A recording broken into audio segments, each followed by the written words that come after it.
Hi everyone and good evening. और हम लोगों ने तो कल पढ़ लिया था पदार्थ, उसके रासायनिक भाग सारे पढ़ लिए थे हम लोगों ने। एलिमेंट और कंपाउंड सारा हो गया था हमारा।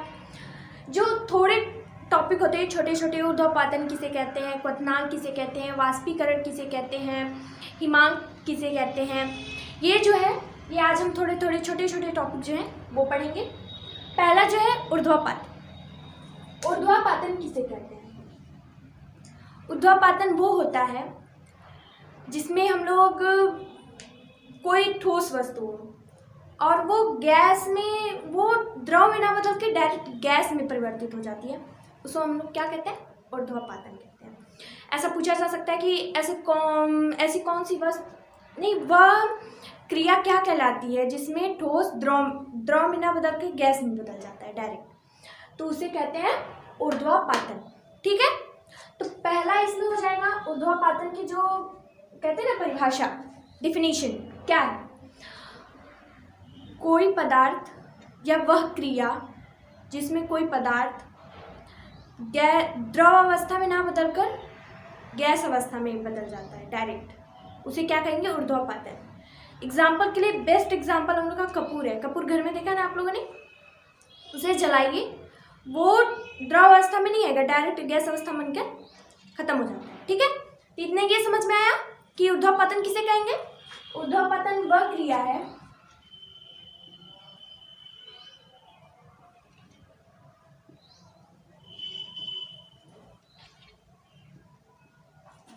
जिसमें कोई पदार्थ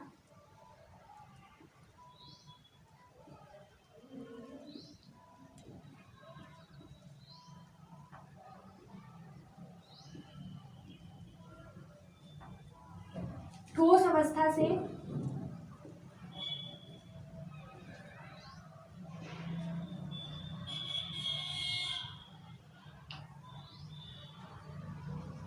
गैस अवस्था में परिवर्तित हो जाता है।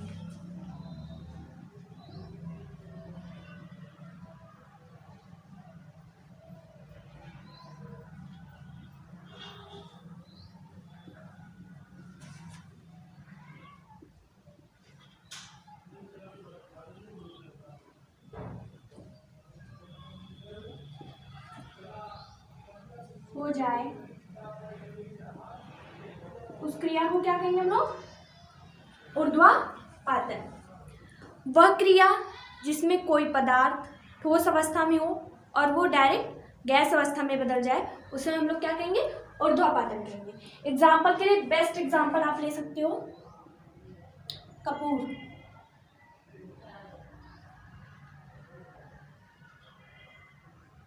ओके, कपूर हम लोग जब जलाते हैं तो ये डायरेक्ट ठोस अवस्था में होता है, डायरेक्ट किस में बदल जाता है? वो गैस अवस्था में। ठीक है, ये समझ में आ गया ऊर्ध्वपातन क्या होता है। ठीक है, दूसरा हम लोग का हो जाएगा क्वथनांक।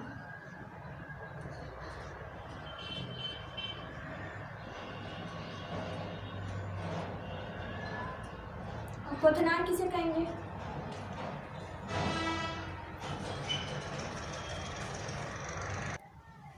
अब क्वथनांक क्या है?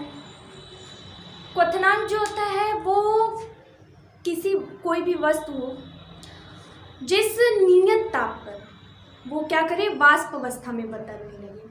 वो द्रव अवस्था में हो, वाष्प अवस्था में बदलने लगे नियत ताप पर, मतलब पता रहेगी। जैसे कहा जाता है कि जल जो होता है वो 100 डिग्री सेल्सियस पर वाष्प में बदलने लगता है, तो वैसे कोई वस्तु हो जो नियत ताप पर द्रव अवस्था से वाष्प अवस्था में बदलने लगे, उसे क्या कहेंगे? क्वथनांक कहेंगे। और जब दाब बढ़ेगा तो वाष्प बढ़ेगा, जब दाब बढ़ता है तो क्वथनांक बढ़ जाता है, और जब दाब घटता है तो क्वथनांक घट जाता है। ठीक है, ये समझ में आ गया। तो इसे हम लोग क्या लिखेंगे? वह क्रिया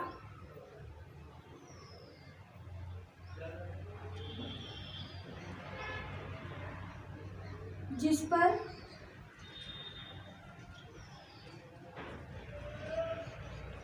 कोई वस्तु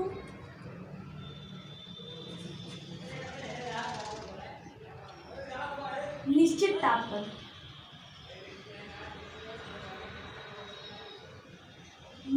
या निश्चितांक जो कह सकते हैं, मतलब पहले से फिक्स होगी तरह ही ताप पर होगा। वाष्प अवस्था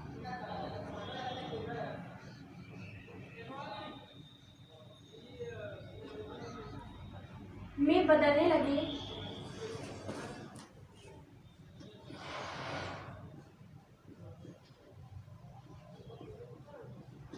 उसे हम लोग क्या कहेंगे? क्वथनांक।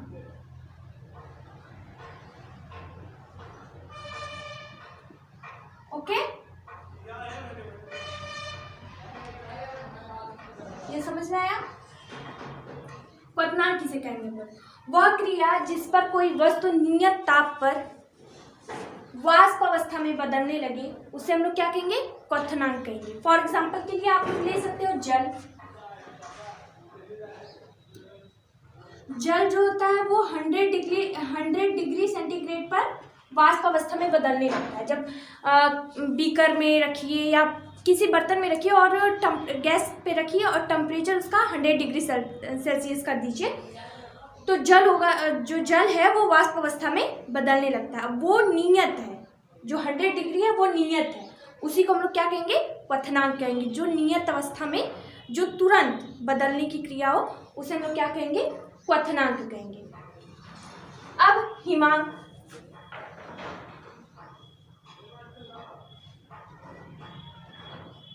अब हिमांक किसे कहेंगे ये देख लेते हैं हम लोग। हिमांक किसे कहते हैं?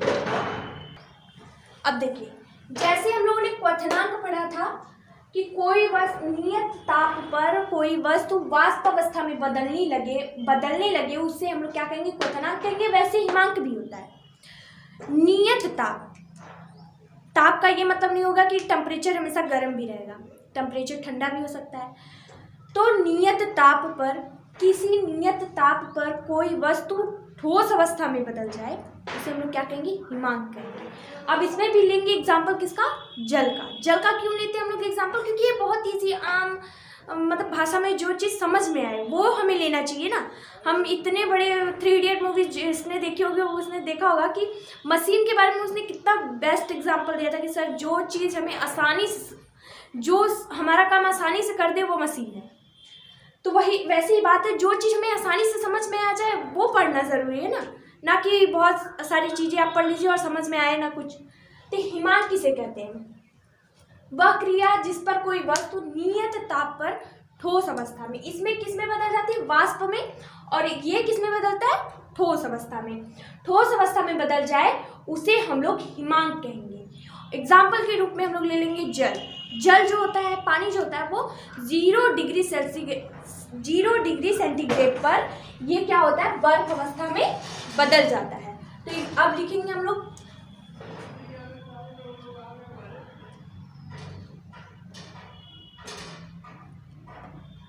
वह क्रिया जिसमें कोई वस्तु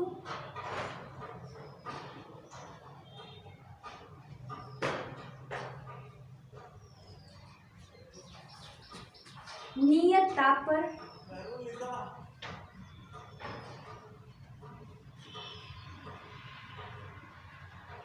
ठोस अवस्था में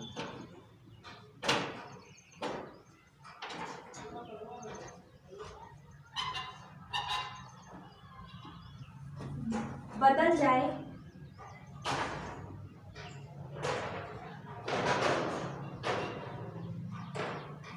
उसे हम लोग हिमांक कहते हैं। Okay, just clear?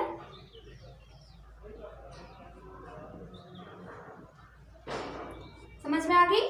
एग्जाम्पल के रूप में हम लोग ले लेते हैं इसमें भी जल, वाटर, और इसको किस में रख देते हैं? 0 डिग्री सेंटीग्रेड। 0 डिग्री सेंटीग्रेड पर जल जो होता है, पानी जो होता है वो बर्फ अवस्था में परिवर्तित हो जाता है। ये तीनों आपको समझ में आए? ऊर्ध्वपातन, क्वथनांक, हिमांक। ऊर्ध्वपातन क्या होता है? वह क्रिया जिसमें कोई वस्तु ठोस अवस्था से डायरेक्ट गैस अवस्था में बदल जाए उसे ऊर्ध्वपातन कहते हैं। फॉर एग्जाम्पल के लिए आप ले सकते हो कपूर आप घर पे जलाओ तो ठोस अवस्था में रहता है, डायरेक्ट गैस अवस्था में बदल जाता है। समझ में आ गया होगा ये? अब दूसरा आता है हमारा क्वथनांक। क्वथनांक वह क्रिया होती है जिसमें वह क्रिया जो कोई भी वस्तु नियत ताप पर वाष्प में बदल जाए, गैस तो नहीं कह सकते आप, वाष्प में बदल जाए, उसे हम लोग क्या कहेंगे, क्वथनांक कहेंगे उस क्रिया को। फॉर एग्जाम्पल के लिए हम लोग ले लेंगे जल, जो 100 डिग्री सेंटीग्रेड पर वाष्प अवस्था में बदलना शुरू हो जाता है। और तीसरा हमारा हो जाएगा हिमांक। हिमांक किसे कहेंगे, वह क्रिया जिसमें कोई भी वस्तु पदार्थ नियत ताप पर डायरेक्ट ठोस अवस्था में बदल जाए, नियत ताप पर वो ठोस अवस्था में बदल जाए, उसे हम लोग क्या कहेंगे, हिमांक। फॉर एग्जाम्पल के लिए हम लोगों ने ले लिया है जल, जो 0 डिग्री सेंटीग्रेड पर फ्रीज हो जाता है, मतलब जमने लगता है। ठीक है, ये समझ में आ गया सबको। अब देखिए चौथा आ जाते हैं वाष्पीकरण।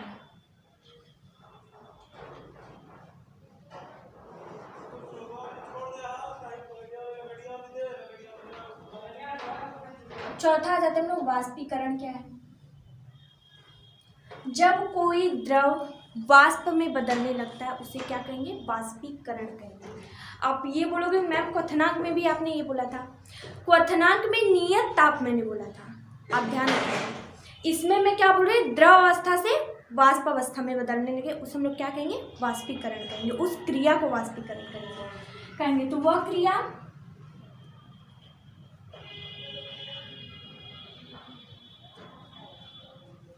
जिसमें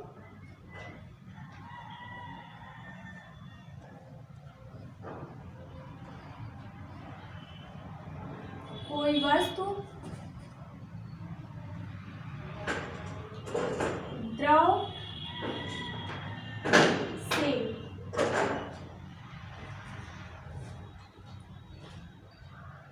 वाष्प अवस्था में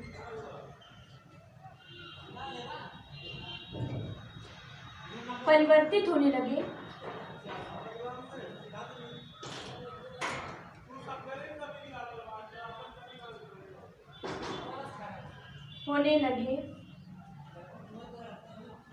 उसे हम लोग क्या कहेंगे, उसे हम लोग वाष्पीकरण कहेंगे। ठीक है, वाष्पीकरण कहते हैं। ओके, अब समझ में आ गई ये। तो आज हमारा पदार्थ जो था वो खत्म हुआ। ठीक है, अब हम लोग स्टार्ट करेंगे परमाणु संरचना। ये समझ में आएगा आपको, वाष्पीकरण किसे कहेंगे, वह क्रिया जिसमें कोई पदार्थ द्रव अवस्था से गैस अवस्था, या गैस नहीं कहेंगे हम लोग, सॉरी, वाष्प अवस्था में बदलने लगे, उसे हम लोग क्या कहेंगे, वाष्पीकरण। ठीक है, ये समझ में आ गया। अब हमें पढ़ना है परमाणु संरचना, स्ट्रक्चर ऑफ एटम।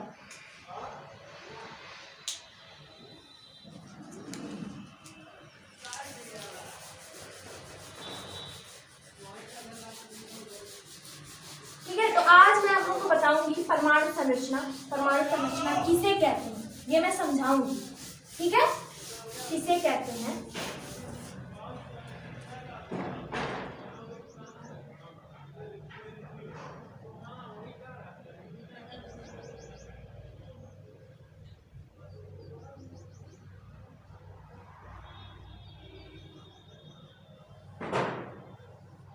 परमाणु संरचना।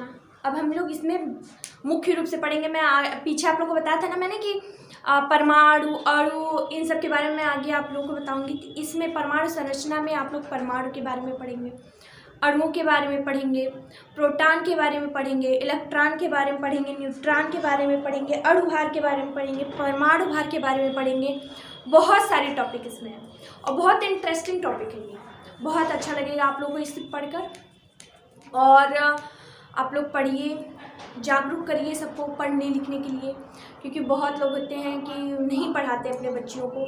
तो जो नहीं पैसे खर्च करके नहीं कोचिंग इंस्टीट्यूट नहीं दिलवा सकते आपको, आप ऑनलाइन तैयारी करिए और बहुत सुविधाएं हैं ऑनलाइन में। और समझिए कोशिश करिए, जिस पे समझ में आए वो देखिए, वो समझिए और पढ़िए, क्योंकि पढ़ेगा इंडिया तभी बढ़ेगा इंडिया, कहा गया है ये। और स्वच्छता रखिए अपने आसपास, और पढ़िए लिखिए। मैं तो हमेशा ये कहूँगी कि पढ़िए लिखिए, और अभी जो उम्र है पढ़ने लिखने की उसमें वो इन्वेस्ट करिए अपना पढ़ने लिखने में, और काम भी करिए। ऐसा कुछ नहीं है कि काम हम कर रहे हैं तो हम पढ़ लिख नहीं सकते हैं, काम भी करिए, पढ़िए लिखिए। और अगर चाहे देखिए 2 रास्ते होते हैं, चाहे आज पढ़ लीजिए, ज़िंदगी भर नौकरी पाइए, ज़िंदगी भर आराम करिए, जॉब से आइए फिर अपना आराम करिए, चाहे आज आराम कर लीजिए और ज़िंदगी भर परेशान होते रहिए, कहाँ से रोटी, कहाँ से कपड़े, कहाँ से ये, कहाँ से वो। ठीक है, तो आप लोग के हाथ में है। कहा गया है ना कि सपने हम खुद देखते हैं, तकलीफ़ें हमें खुद उठानी है, जागना हमें खुद है। जब हम सपने देख रहे हैं तो जागना हमें खुद पड़ेगा। और किसी ने मशहूर लाइन बोली थी, या मैंने सुना है कहीं पे, कि रात में जागने वाला हर शख्स प्यार में नहीं होता। किसी के ऊपर जिम्मेदारियाँ होती हैं परिवार की तरफ से, किसी को पढ़ना होता है कि मुझे पढ़ लिख कर कुछ बनना है, अपने घर का, अपने देश का, सबका नाम रोशन करना है। उस उम्मीद से बढ़िए आगे कि मुझे पढ़ना है, अपने देश से आगे, अपने देश का नाम आगे लेके जाना है।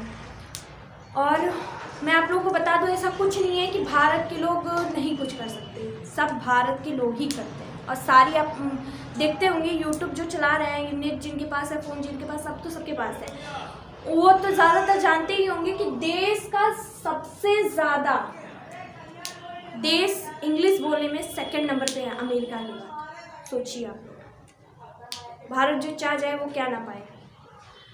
और आपको मैं बता दूं कि पूरी दुनिया, पूरे वर्ल्ड का 95 जो 100% साइंटिस्ट है ना अमेरिका में, बोला जाता है बहुत अच्छे साइंटिस्ट हैं। वहाँ के 50% साइंस, ओनली 50%, 55% आप कह सकते हो, 50% भी कह सकते हो, जो साइंटिस्ट हैं वो भारत के।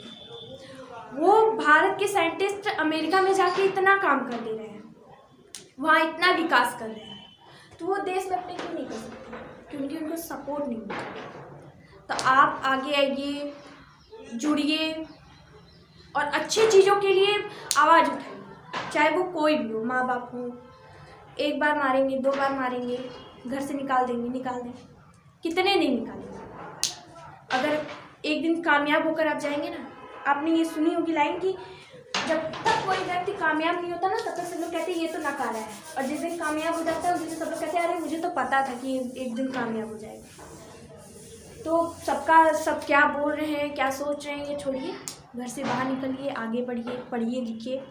और कल हम लोग पढ़ेंगे परमाणु संरचना, बहुत अच्छा लगेगा पढ़ने में। और जागरूक होइए, स्वच्छता रखिए अपने आसपास, क्योंकि हम युवा हैं। हम ही जब तक किसी चीज़ की पहल नहीं करेंगे, किसी बात की पहल नहीं करेंगे, तब तक और कोई कैसे जानेगा, हमारे जो पीछे हैं वो कैसे जानेगा। तो थैंक यू। और MD एजुकेशन पॉइंट को लाइक करिए, शेयर करिए, कमेंट करिए, सब्सक्राइब करिए। और जो मेरी गलतियाँ, मैं हमेशा फर्स्ट डे से मैं ये बोलती आ रही हूँ कि अगर मेरे अंदर जो कमी है वो आप कमेंट करिए, मुझे बताइए, मैं सुधारने की पूरी कोशिश करूँगी। पूरी कोशिश क्या, मैं सुधारूँगी। जो है मेरे अंदर त्रुटियाँ, अगर सामने वाले मुझे बता रहे हैं तो मैं एक्सेप्ट करती हूँ, उसे सुधारने की पूरी कोशिश करती हूँ। मुझे आप बताइए। और थैंक यू। अभी कम समय ही हुआ है मुझे पढ़ाते हुए, लेकिन काफ़ी अच्छे रिस्पांस मिल रहा है, मुझे बहुत अच्छा लग रहा है। मुझे सपोर्ट कर रहे सब लोग, और ऐसे ही सपोर्ट करते रहिए सबको। Thank you so much.